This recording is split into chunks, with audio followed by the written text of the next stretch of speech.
Hey everybody, thanks for coming to the channel. This is trail camera check number 2 of the year. Last time it was incredibly too long. It was obnoxiously long. It's like half an hour. I agree, that was dumb. We're not gonna do it that way today. So doing this one a little bit differently. Hope you enjoy it. If you do, subscribe to the channel and you'll be getting these all summer long. Thanks for watching Fins to Forest. These are gonna run, they're not completely in order time-wise, but it's gonna run from the 14th of June to the 1st of July. And we're going to start off with the first picture that got me excited to see. So this is, by now, when I'm recording this, towards the end of July, this is over a month ago.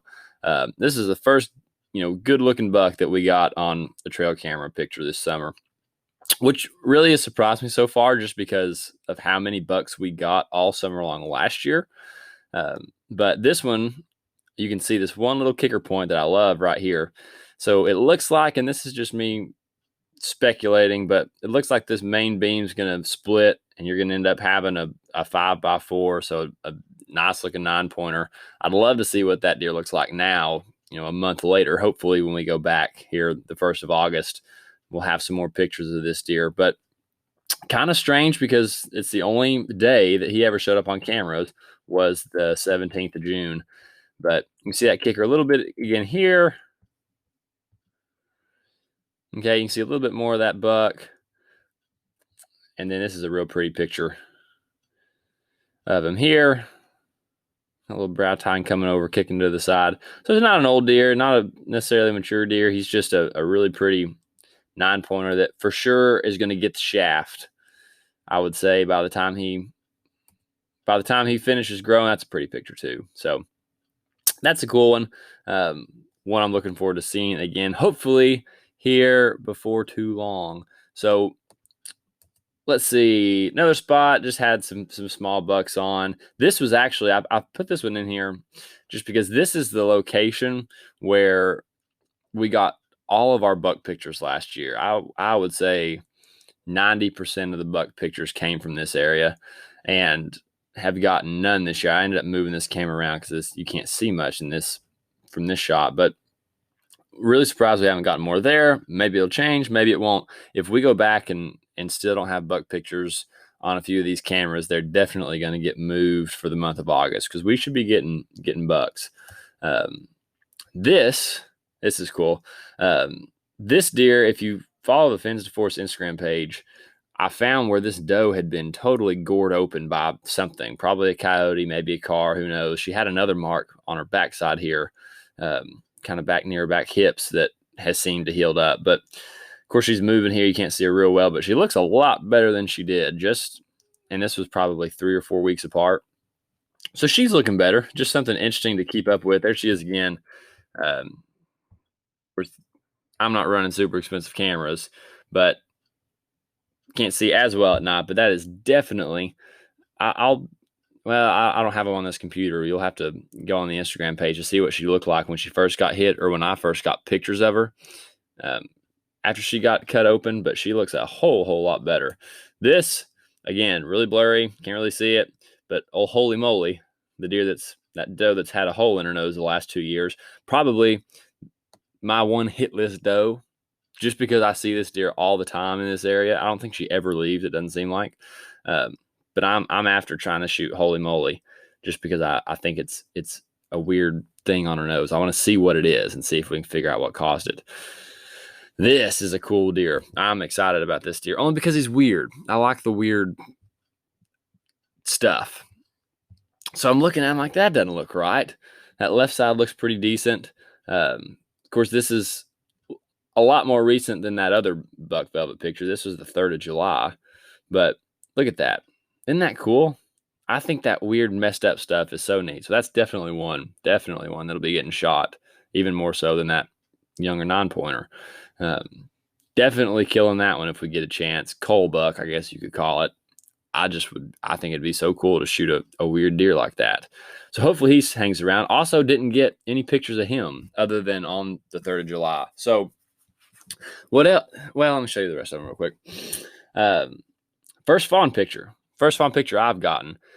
Not too far from this, my uncle's got a camera, one of those Spy Point, the cell cams that'll send you pictures, and he's got pictures of twin does or twin fawns up there. So maybe this is a part of them. Hopefully not. Hopefully it's a different fawn. But that's the first picture that I'd gotten of fawns, and it really seemed like, because I was seeing, on Instagram, on social media, everybody else that I follow posting pictures of fawns and their bucks that look like they're a whole lot further along in the velvet process than ours have been. And so I just think that it seems like our deer are behind in a lot of ways compared to the rest of the country, because there were does the end of June that were still holding fawns that looked like they were about to bust. So it seems maybe they're a little bit behind. I hope so. Maybe that's one reason we haven't gotten a whole lot of decent buck pictures yet. But those aren't all of them. We got some more here in just a minute. That I just thought it was funny because you got the eyes in the background. Okay, I'm excited about this. This is a black coyote, first one that I've ever gotten on camera. If I saw it in person, it'd be the first one I've ever seen. It's not a really big yote, but he's got this weird little short mangy tail. Definitely a coyote. This is cool. Just him rolling around and all that junk. But so cool. I would love to get to kill a coyote, because we've got too many of them. We're not overrun with them. We don't have a ton. But you're going to see some more here in just a minute that make this one look like a field mouse. But black coyote, that was cool. I was really, really excited to get that. If you're going to get a coyote, it might as well be a black one, because that's cool. All right. This same camera it's the only one that I put on video mode.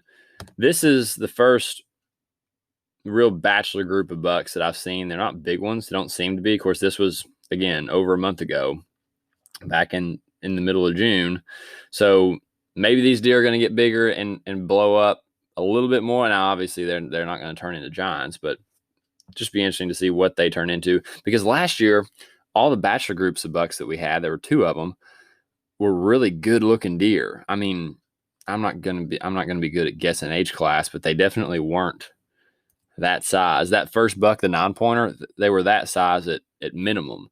So trying to get back on those deer, because I know there's still some that are alive. We didn't kill any of them last year.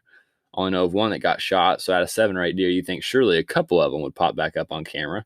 That I just thought it was funny because he was pooping as he walked. But I'm also easily amused.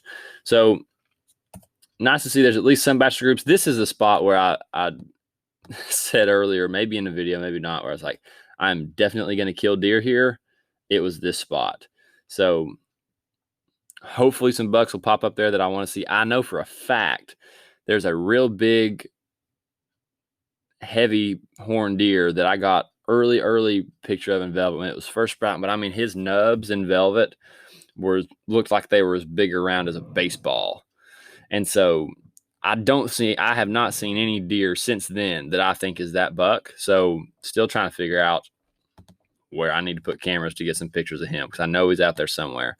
That was just funny because he was scratching his face at the beginning of the video. But anyways, so we've got some bucks in there. We just need them to grow up, or we need to figure out where the big bucks are. Because I'll say this, and this is what, I'm going to back it up a little bit so you've got something interesting to look at while I run through this. Last year, we run cameras all summer long, get pictures of 7 or 8 deer. And in my first 3 sits, I saw 7 bucks. No, I didn't. I saw 5 bucks that I had not gotten on camera for 3 months. So 3 sits at the beginning of the year, and I see 5 bucks. I'm like, I don't know who you are. And decent bucks, not shooters, not deer that I'd want to kill, but bucks. I'm like, how can you run? Because it was all in the same general area. It's like a 20-acre field. I mean, it's got some little fingers of trees that run out in it. But it's a 20-acre field, and we had 2 or 3 cameras set up around it. And here's 5 or 6 bucks that I've never seen that show up in the first 3 days I hunt last year. So I'm hoping that I'm getting pictures and videos of the smaller bucks. You can see one kind of playing around up here on the right, and this other one comes in from the right. So that's cool. So I'm hoping that I'm getting pictures of the smaller bucks right now, and some of the bigger deer will show up. Who knows? We're not far enough along to really know what's going on yet, but hopefully the next trail camera check, we just have a whole lot better idea of what's going on and where. And one thing that these videos are good for, the reason I set this spot to video mode is because I wanted to get an idea of how the deer were working through it, because this is a new spot to me. I've never sat in and never hunted. So I put on video mode just to see, like, this deer that comes in at the end from the right shows me a lot, at least in this one video, that he's coming down from the top of the ridge or he's coming down from the side of the ridge. I think a lot of these deer are bedding down to the left of the camera. You know, you get a lot of thick cover and where the divide between some thick and some open cover, or I found some beds down there. I'm just trying to figure out where I need to put a stand, and it's probably going to be just to the right of the camera. There's some big oak trees that I'm hoping will produce acorns up on the top of the ridge, and I don't want to get too far down in there and bust a bunch of deer out. So not too far to the right of this camera, I think I can kill some deer at. Hopefully coyote too. So you can see one that's going to leave the screen right here on the right. And then there's this big old dog that comes in from the left. Ugh. I got to kill all of those suckers. I mean, he's 10 yards past where that black coyote was, and he's still bigger in the frame than that black one was. So I had 3 or 4 of these come through once last year and just missed them with a bow. I was hoping that there wouldn't be another one run through, and there wasn't. But we've got to kill some coyotes next year. I know they're killing some fawns. They've got to be. Because I haven't seen a lot of fawns. That's another thing I'm hoping to see a lot more of on this next check is some fawns. It should be August 1st when my Uncle Lance and I go back to run all these cameras again and check the food plots. The food plots are not looking stellar. I'm hoping they look a little bit better here in August. They've gotten some rain since then, so that should help, but we'll see. All right. I think that's everything for this check. The next one, hopefully, we got some more antlers to show you, or some more fawns, or fewer coyotes. That's the goal. Thanks for watching. Trail camera check number 2, done.